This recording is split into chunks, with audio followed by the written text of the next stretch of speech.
where are we talking to you today, John?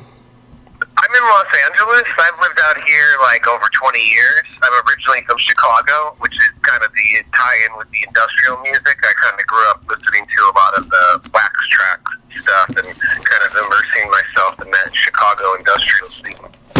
Yeah, I noticed something that gave the clue that you were from Chicago. It was something... Maybe you went to DePaul or something? Did you go to DePaul? Yeah. Okay. Yeah, I did.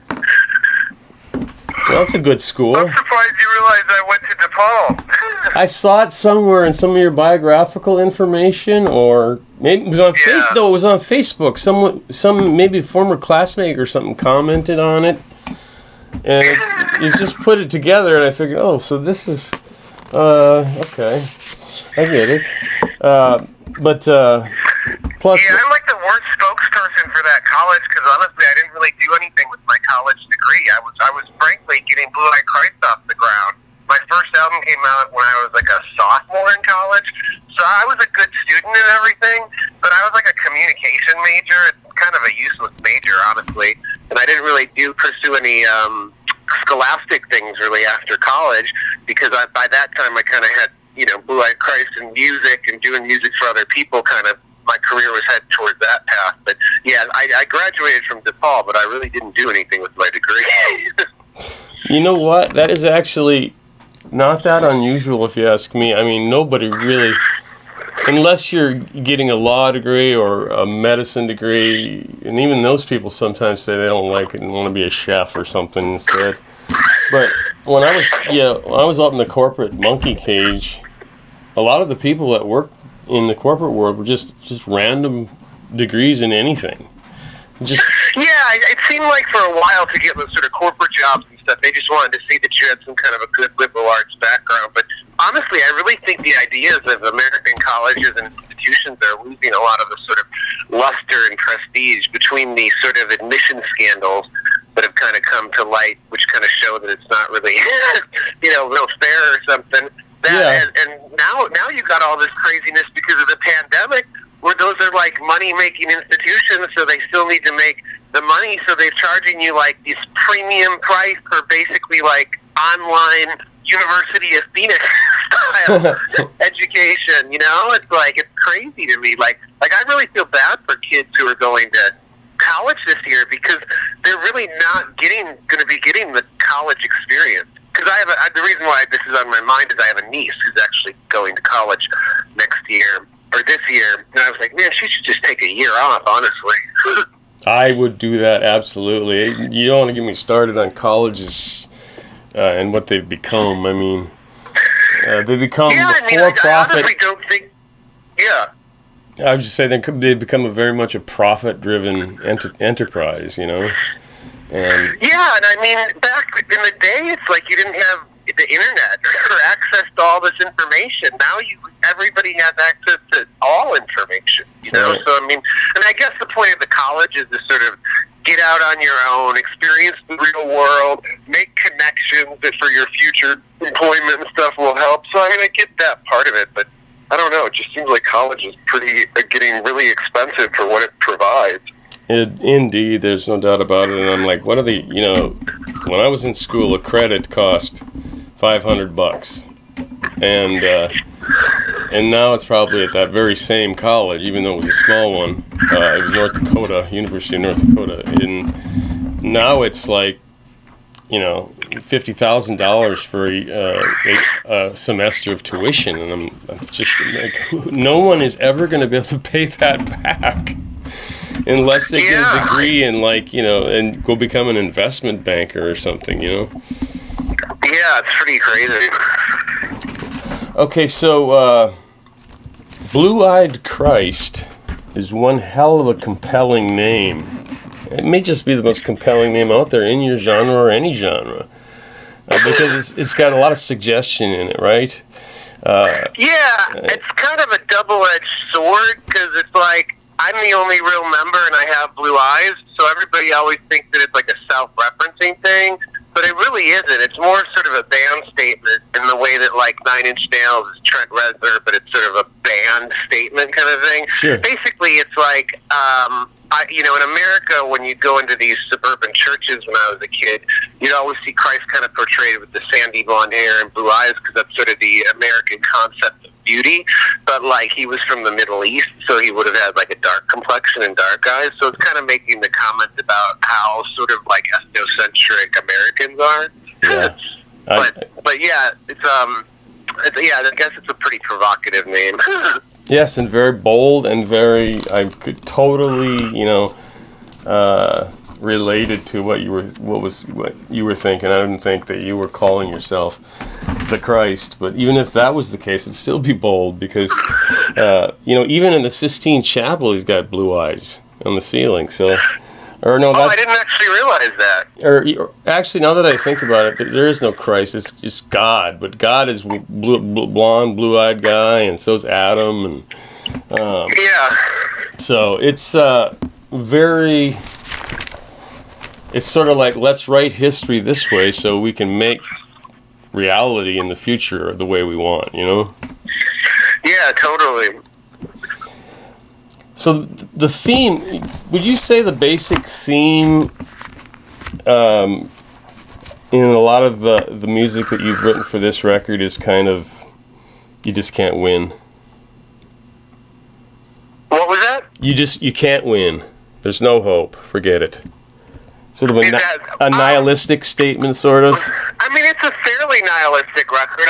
I tried to wrap it up at the end with that song, The Slow Reverse, which is kind of like basically saying you start here and you kind of come full circle, like the cycle of life kind of thing. Sure, yeah. But yeah, I mean, it's definitely not the feel-good hit of the summer.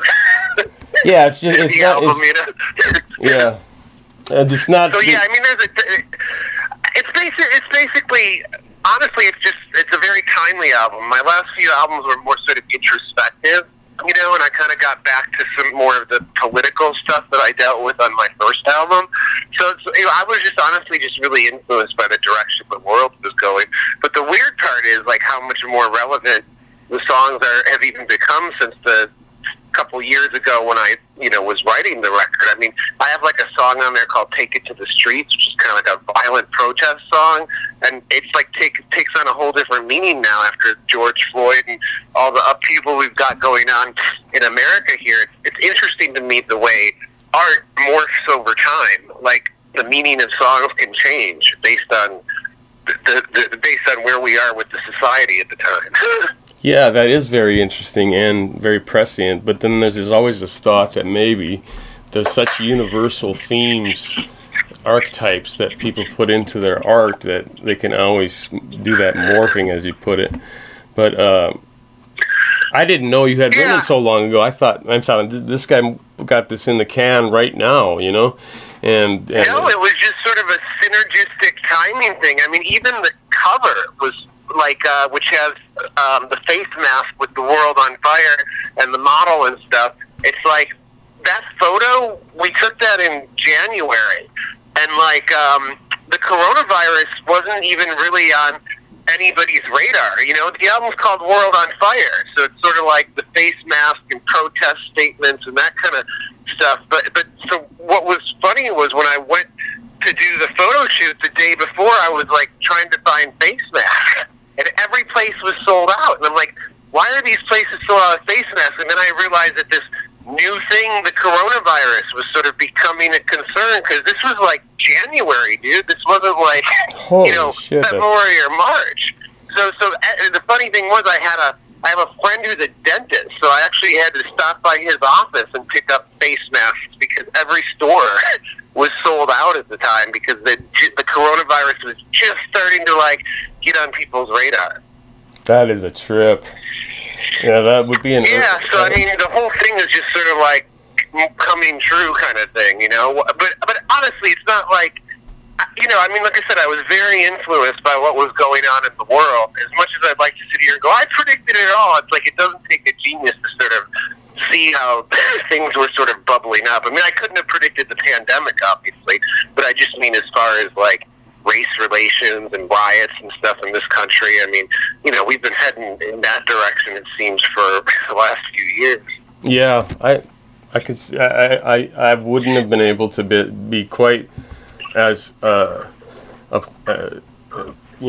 indicative of what has happened, because like I said, when I first started listening to this, I thought, okay, this guy's talking about the times, and he's talking about politics and what's going on. I would never have guessed it was so old. But as you do look back, yeah, that's why I really wanted to get it out, honestly, because it just seemed like really super relevant right now, frankly. Yeah, and I salute you for doing that, because some people say, oh, a musician's got no business talking about politics. Well, then what the hell are you going to talk about? I mean... I think what's interesting, though, is I definitely did not want to do an album with a bunch of, Trump samples and bang people over the head with a super specific political agenda. I mean, the Blue Eyed Christ songs are always written to sort of have, double entendre and multiple meanings. That's kind of a signature thing that I sort of do, as opposed to very clearly writing about one thing or something. I like to leave it open for interpretation. So I think that the themes that I'm talking about, although I'm not a right-wing person at all, but I'm saying I think that you could relate to that stuff whichever side of the political spectrum you're on, because it's more about the confrontations and chaos and divisiveness than fuck this side. Yeah, definitely. You know what I'm saying? Even though I have my personal opinions, I really didn't want to beat people over the head with an overtly obvious political message with, like I said, Trump samples and stuff.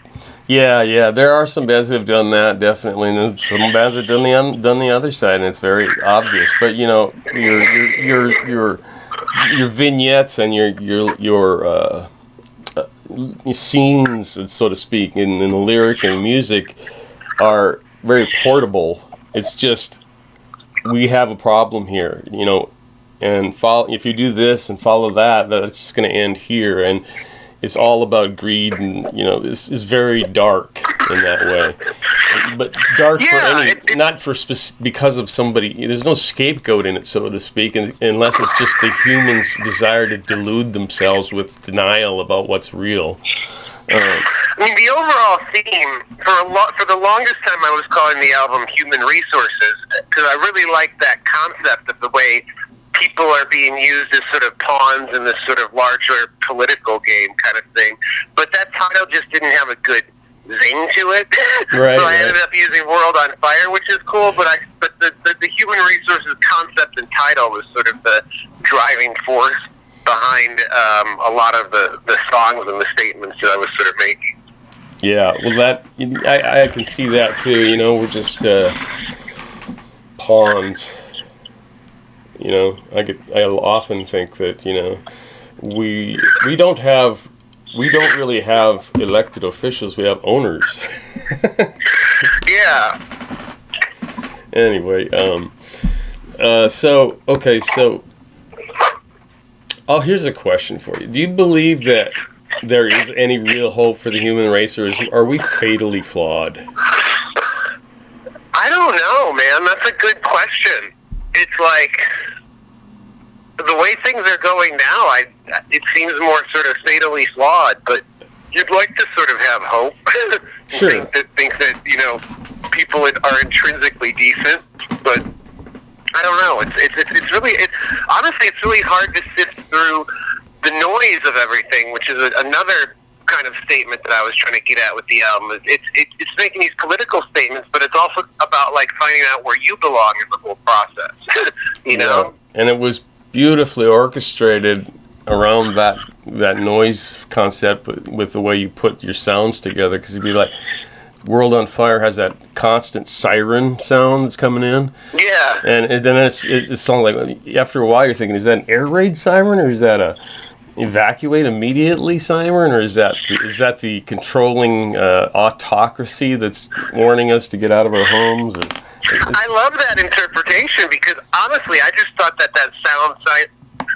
sound was kind of cool. I didn't really look at it sort of metaphorically of how it fits in with the theme of the song, but it really does match. So that's actually really cool. That's what I really like from talking to people about my songs.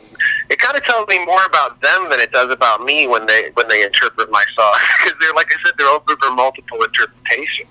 Yeah, absolutely. And people always say, I always hear great musicians say, well, that wasn't an intended outcome, but sometimes I believe someone taps into the muse, and it just sort of sometimes fills itself in for you. Yeah, I don't mean to do the cliche thing, but there's definitely times with songs where you feel like lyrically, especially when you write lyrics, that like you're sort of inspired by something else. I mean, like I've woken up before at like 2 or 3 in the morning just to like write like something, get something out of my head of an idea that I had, and it's like, did that idea come from me or did it come from some other place?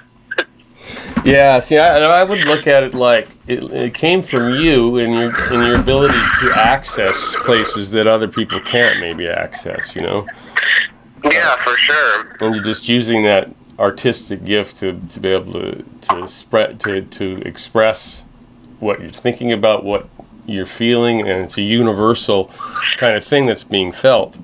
There's not just you, and this is mass appeal kind of thing. The majority of the citizens in the United States, I would argue, would relate somehow. And so, I think it's just a terrific production. How is the selling of the record been going for you?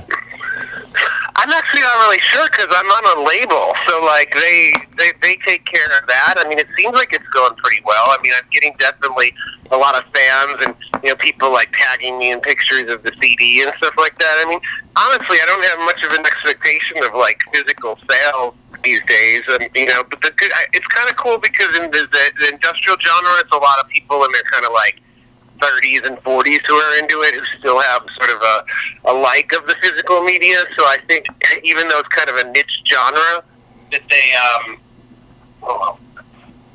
even though it's sort of a niche genre, I think that they like the physical media.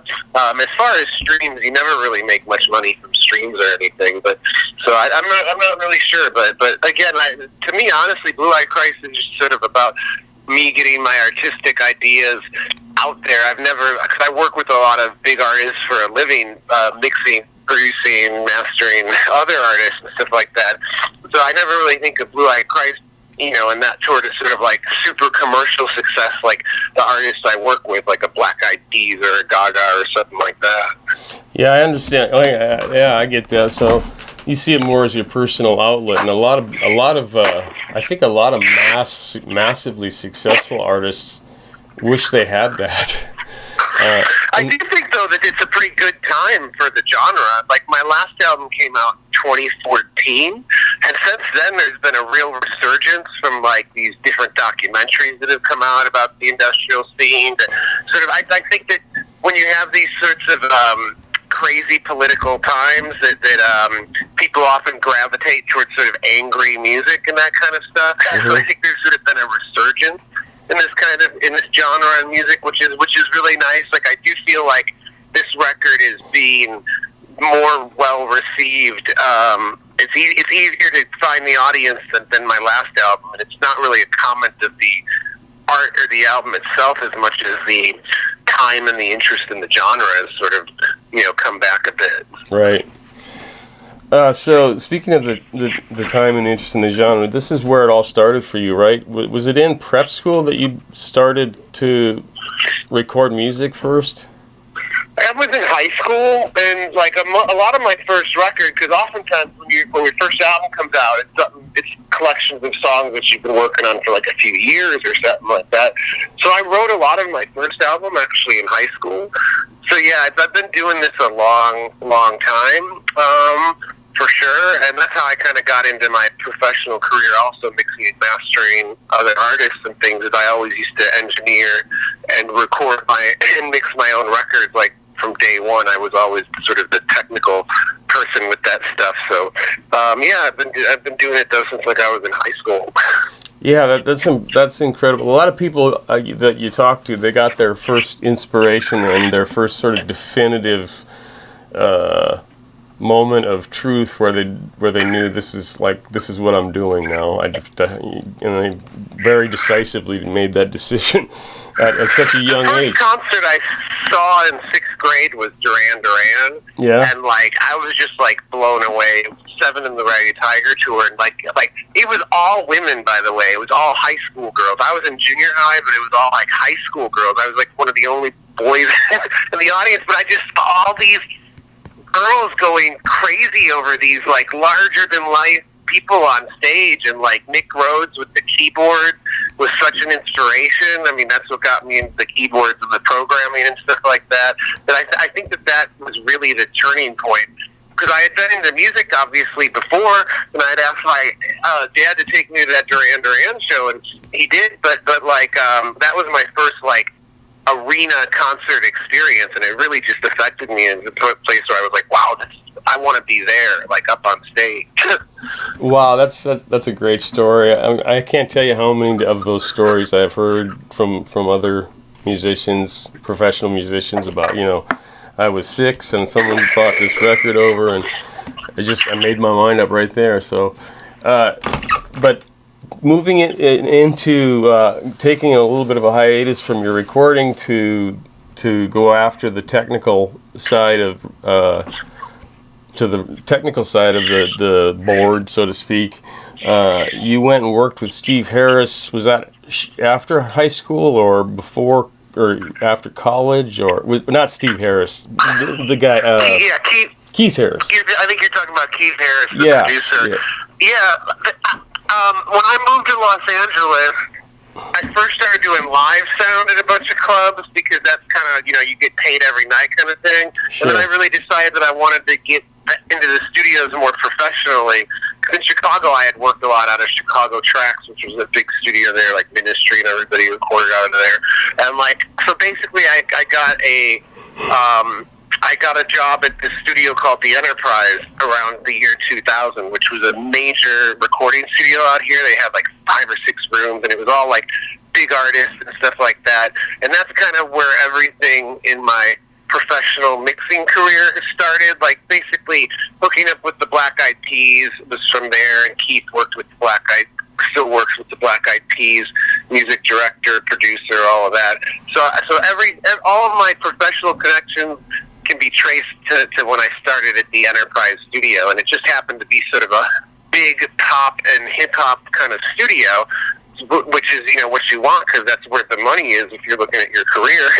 Yeah. So like so basically I started there, so I fell into that, and that's where all my connections are from. People always think it's weird because like I work on a lot of this like hip-hop and pop and stuff, and I'm like this underground industrial artist, but I always tell people, like, I actually have more in common with a lot of these hip-hop artists than I do with your standard rock band. I mean, what's hip-hop? It's like aggressive electronic music. Yeah. What do I do?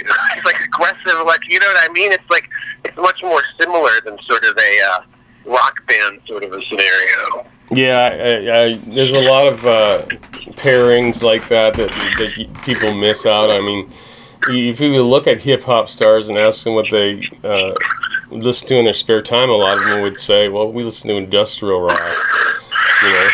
Yeah. Well, they'll even sample it a lot and mix it up, you know, so.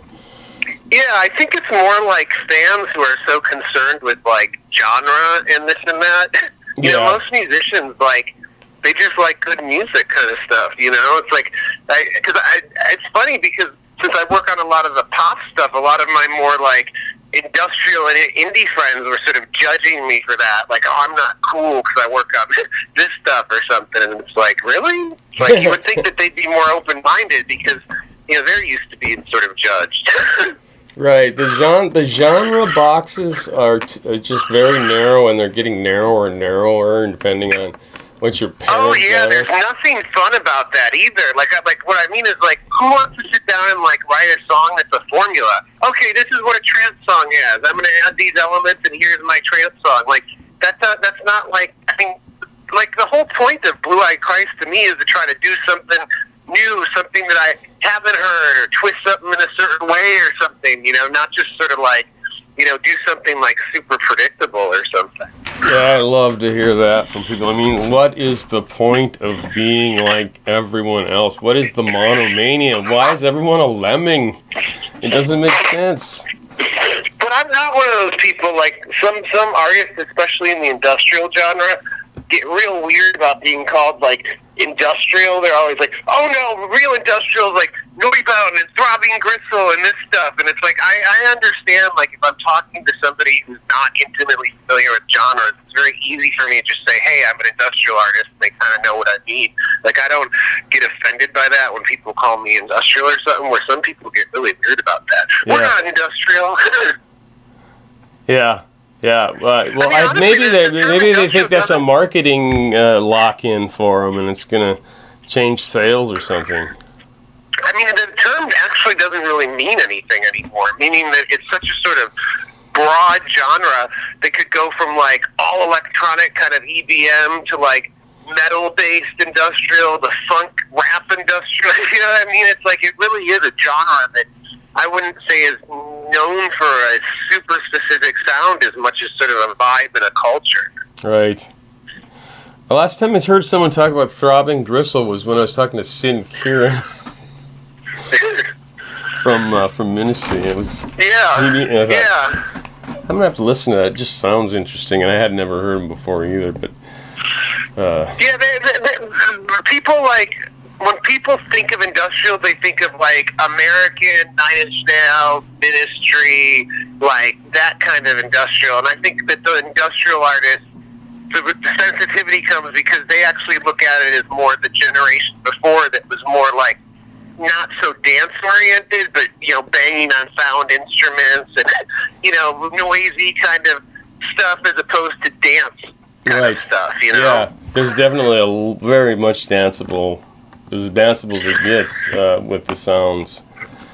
I recently talked to a guy named Zardonic from Venezuela, and I think I've heard of him. He's got this he wears a mask that's black and white down the middle, and he's got like 100 cables coming out of his arm, and he plugs everything into himself, and he was saying a lot of the same things you're talking about, and kind of saying, it's just bullshit anyway. Who the hell cares?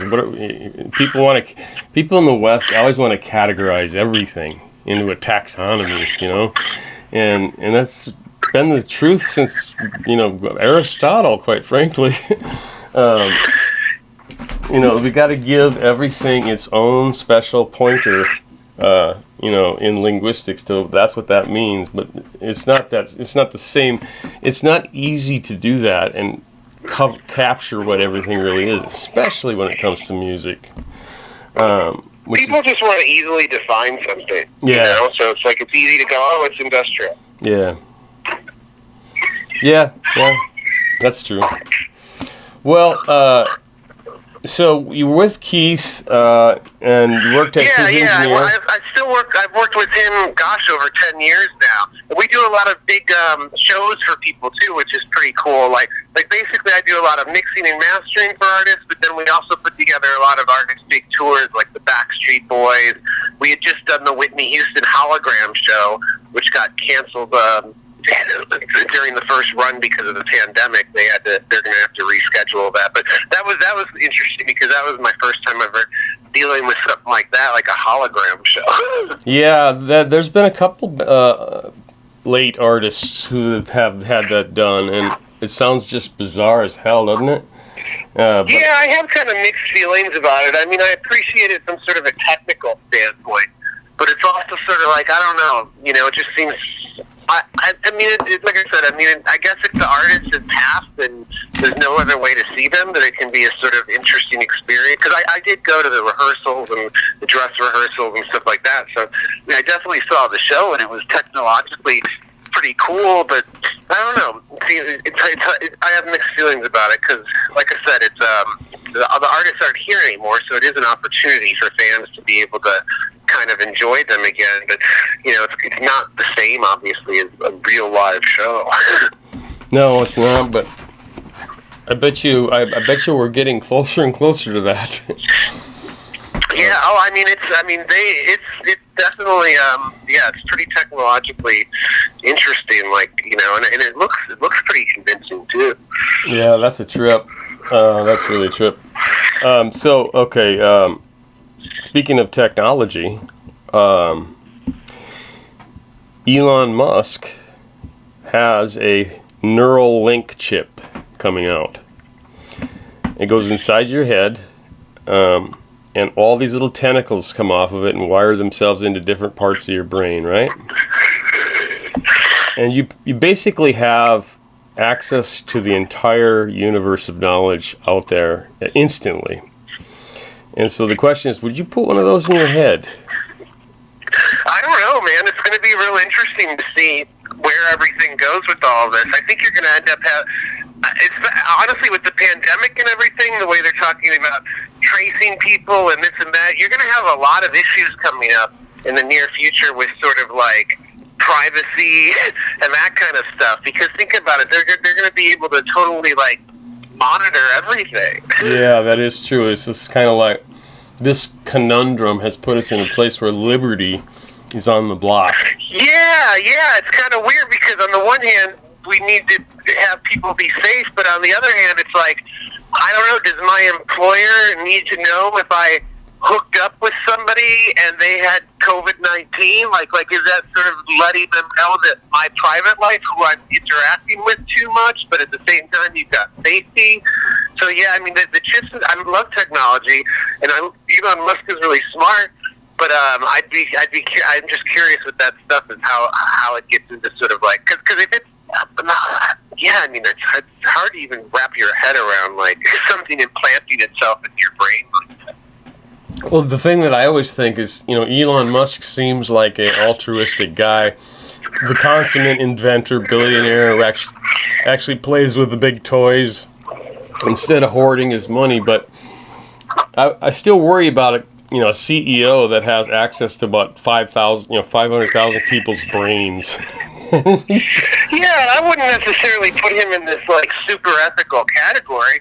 I mean, he correct me if I'm wrong, but I'm pretty sure that part of him creating that Tesla was him not really like traffic and stuff like that. Like he's known in Los Angeles to like take a private jet to avoid traffic, which is crazy to me because it's like he invented this car where the whole point is to like, save the environment. And it's like one trip on that private jet is like so much more pollution than like thousands of cars.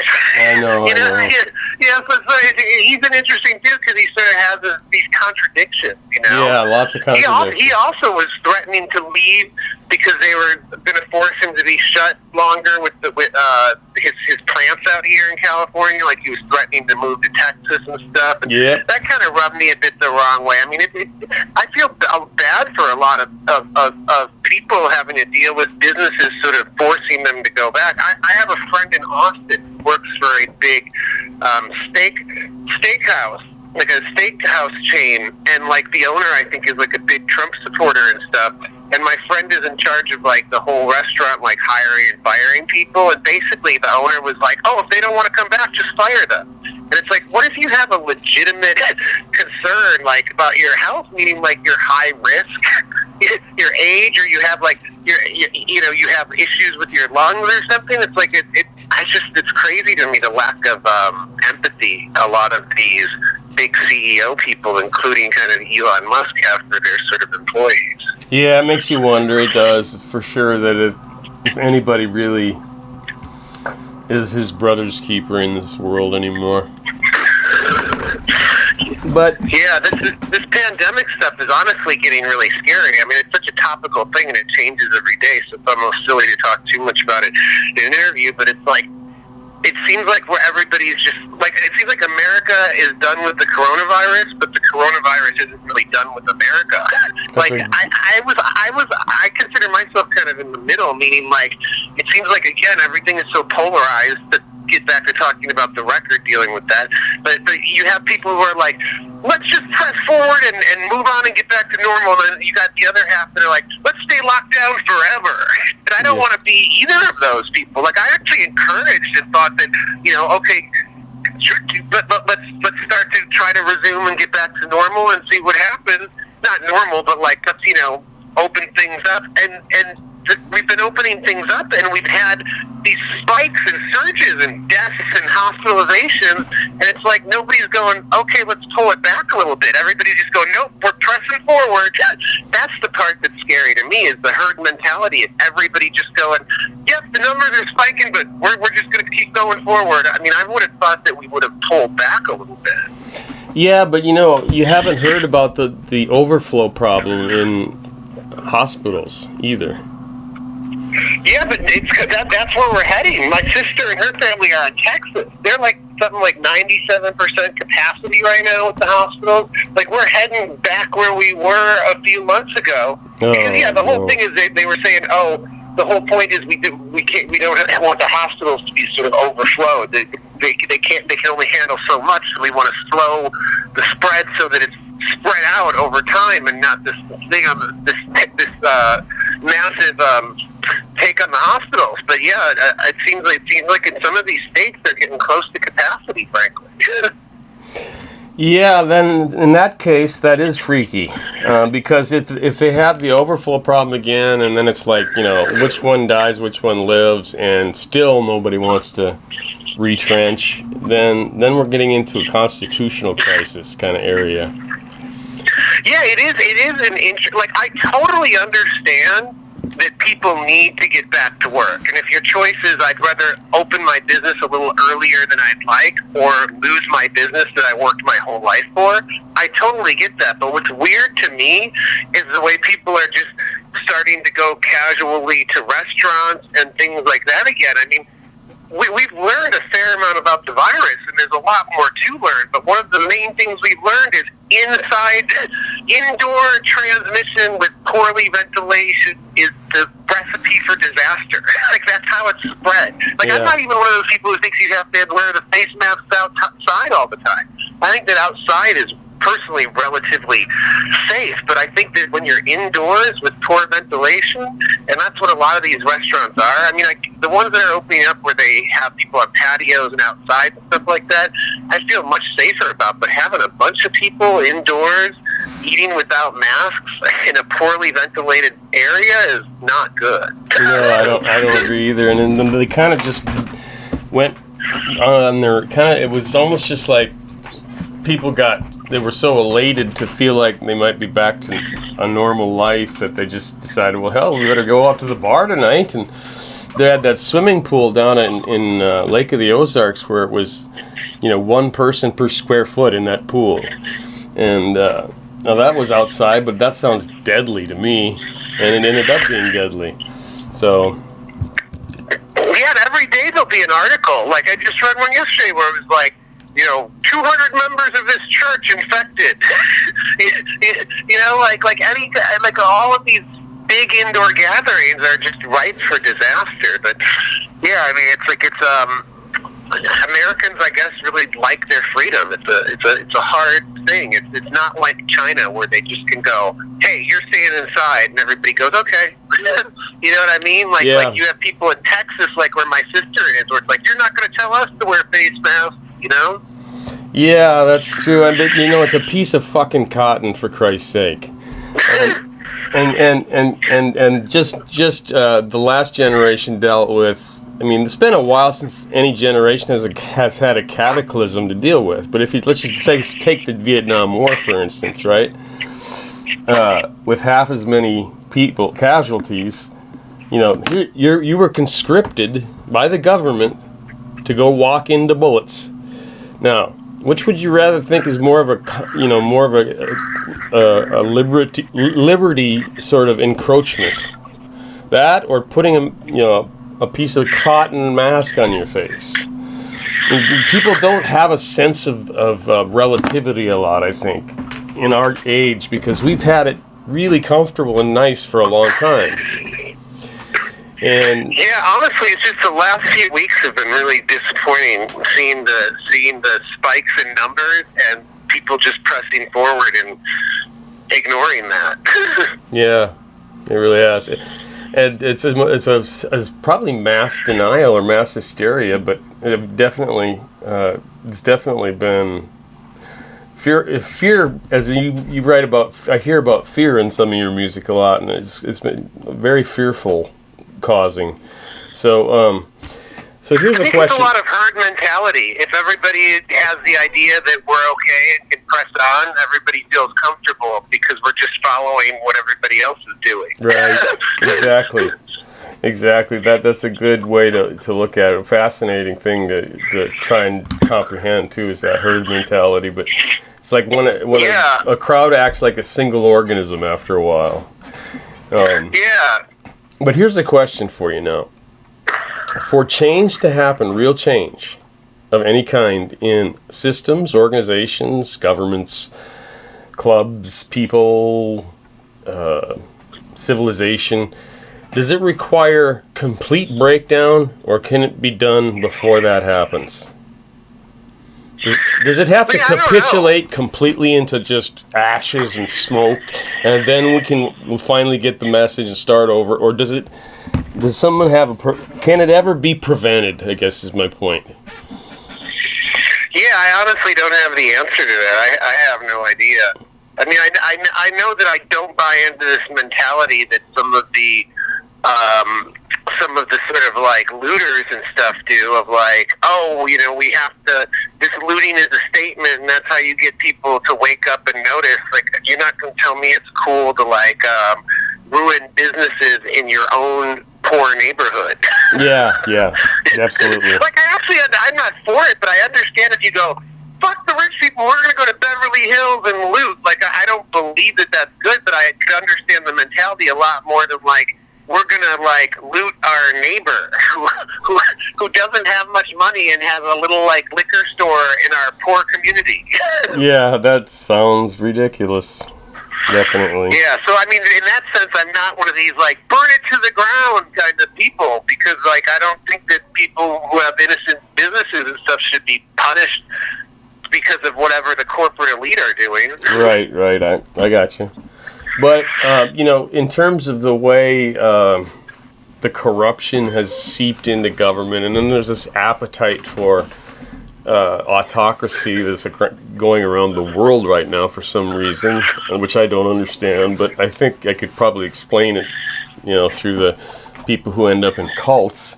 But the thing is that, you know, it's like things are really troubling, I think, and I mean really troubling, and it doesn't seem like anything can be done. And there's no, you know, the bourgeoisie of America are not about to pick up a gun and go have a revolution, period. You know, you got to have people starving to death before that happens, right? That's kind of my point. I could see some sort of a civil war, honestly, because I've never seen the country so divided. And it's really hard for me, honestly, also this is my $1 million question. Like, I understand why the news does what it does, no matter which side you're on, because they want to get eyeballs, and you don't get eyeballs from talking to the people in the middle. You get eyeballs from talking to like one extreme or the other. Right. You know, so we're only presented with this far left or far right mentality, and I sit there and I wonder how many people are probably more like me, meaning like politically kind of a bit more in the. I think. Are most people kind of more in the center and maybe lean one way or another, a little left or a little right? Or do we really live in the world that the news tells us we do, where it's completely polarized? I don't think one team or the other. No, I don't think it's completely polarized, like to the point that's all you see. You know what I mean? Yeah. That's all they show us. Yeah, there are plenty of rational, you know, human beings that are walking around and can understand the reasons and motivations for what people they don't agree with might be doing, and meet them on common ground. That's not like that. It just vanished. It's just that there's such fervor in the deep bases of the two sides, you know, that it comes across as almost. Oh, go ahead. I was done. Oh no, I was just saying it's like you have to choose a team too. It's like you can't like you can't disagree with them. You can never say, "Oh, I take this from this side and maybe this from that side is okay." It's got to be, nope, we're on team A or team B. Yeah, there's only two choices too. Yeah, but yeah, it's crazy times there. But so I'm saying it's because I've never seen things so divisive. I could actually see our country sort of splitting in a certain way. But then it's like, how do you do that? Because there is no real sort of geographical division, where you can go, this is clearly more this side and this is clearly more that side. But yeah, I wouldn't be surprised because I've never seen, honestly, it seems like we're at a point where nothing can get done because both sides just like argue and sue each other instead of actually doing anything. Yeah, it's sort of locked. And they're all trying to like literally destroy the other one. Yeah. You can definitely see the petty hatred that there is amongst people. So you're from California, right? The land of milk and honey. I'm from Chicago originally, but I've lived out here over 20 years. Yeah, and you're in Los Angeles. Are you? Yeah. What part of LA are you in? I'm in North Hollywood, which is what's called the Valley. Yeah. Okay, I know where you are.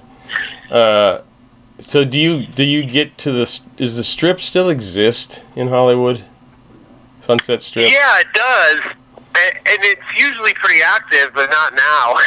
But of course, yeah.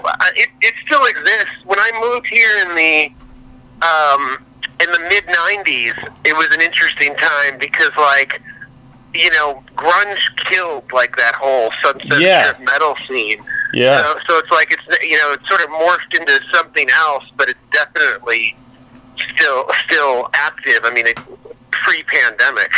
Yeah. Okay, I got you. That's interesting. One of the guys I work with is in LA. He's kind of like I guess you could call him a partner, but he's really more of a board advisor or something. And he's always telling me about California. Things I didn't even know. And for instance, I always knew they had 63 electoral votes, right? But that they've tried to secede from the Union a couple times. I didn't actually know that, but that would make sense. If you were to take one place and go, okay, this will be its own thing, I would think it would be California in this day and age, because California is so huge, it could kind of be its own sort of economy and thing, and they have such a different, more of a liberal viewpoint than currently the climate of the rest of America, not the rest of America, but the administration in office now. So yeah, I mean, I could see that, but I didn't know that they've actually had tried to before. Yeah, they actually did with just the last governor signed the form to begin, but it seems like it might have been a symbolic gesture more than anything. Right. They're not going to have a military fired up or anything like that. But the thing that I hear a lot about California is that California has more solar and wind than the rest of the entire United States combined. They provide more revenue to the United States than every other state combined. I think I have heard that. Yeah. And it's like, yeah, there's something doing something right there, or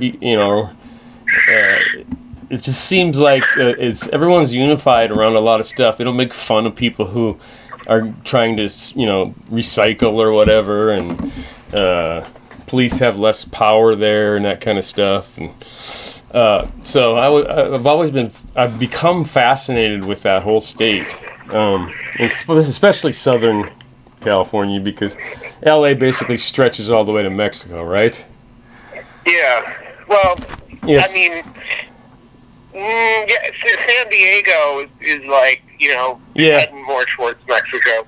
Yeah. San Diego's a nice, pretty town, and LA is just a sprawling, weird. I'd imagine, honestly, most of the money here comes from entertainment industry related things.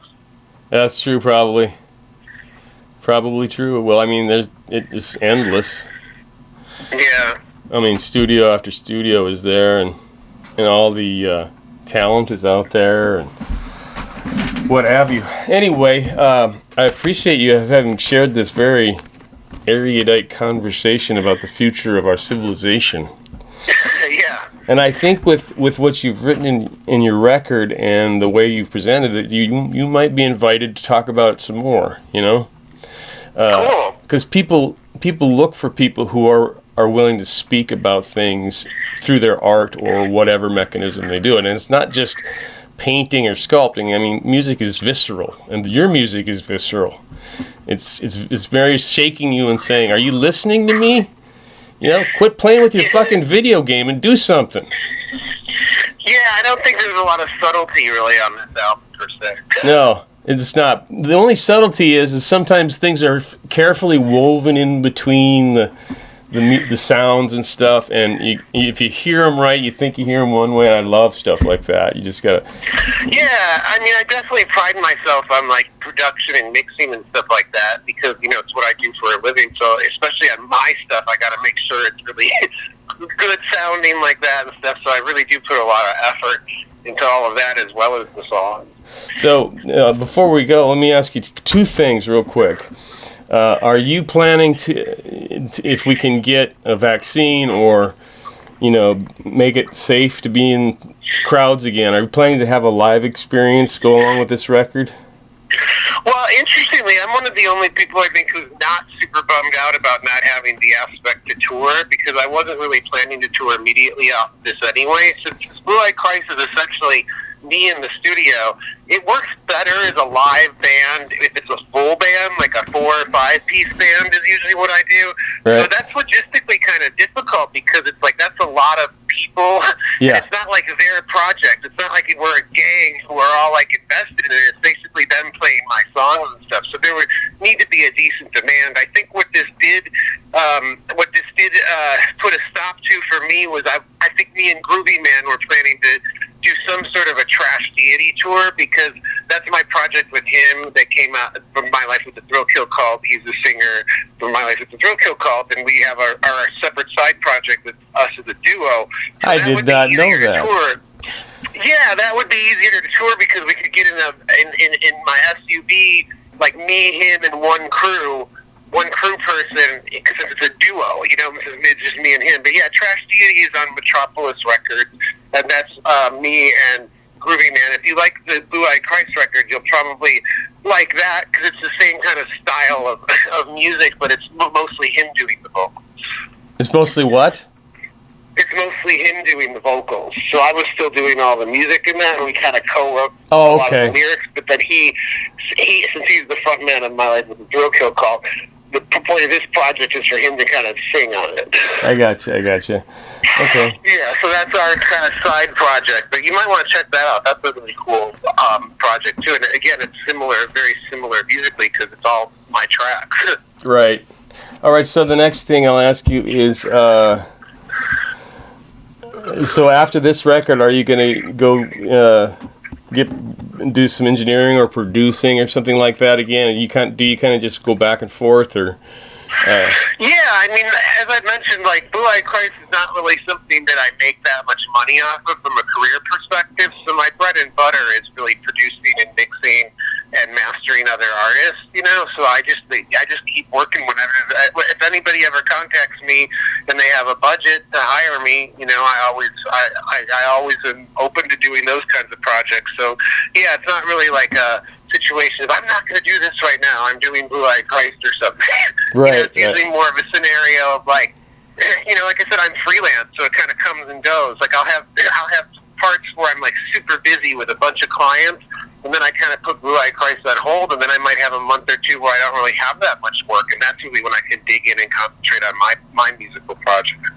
I think what's next up on the table creatively for me, actually, is the next Trash Deity album, because the whole point is for sort of Blue Eye Christ and Trash Deity to kind of promote and build off of each other. You know, when our Trash Deity album came out in 2018, that kind of brought a new fan base to Blue Eye Christ, and now my new album's out, and then, like, you know, if we can in the next year get that Trash Deity album out, they just can feed off each other, you know? Right.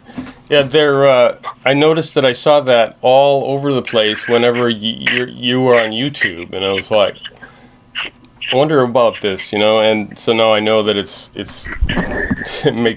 is you, so yeah. That's cool. All right, well, listen, I appreciated your time. You're very congenial celebrity to talk to, and I salute you for as I said before, so for having the boldness and the courage to come out and say what everybody's thinking half the time, and I think it's important that is done, and for spending so much time with me talking about it. That was really appreciated. Cool, man. Well, thanks for having me. I'm always happy to try and get the message out about the project. You know, it's something I'm really proud of, so I do want people to hear it. I'd love to catch up with you when we either emerge from this or Armageddon begins. Yeah, for sure, definitely. Okay. Well, thank you so much, John. Okay, great. Thanks, man. Have a good one. You too. Bye-bye. Bye.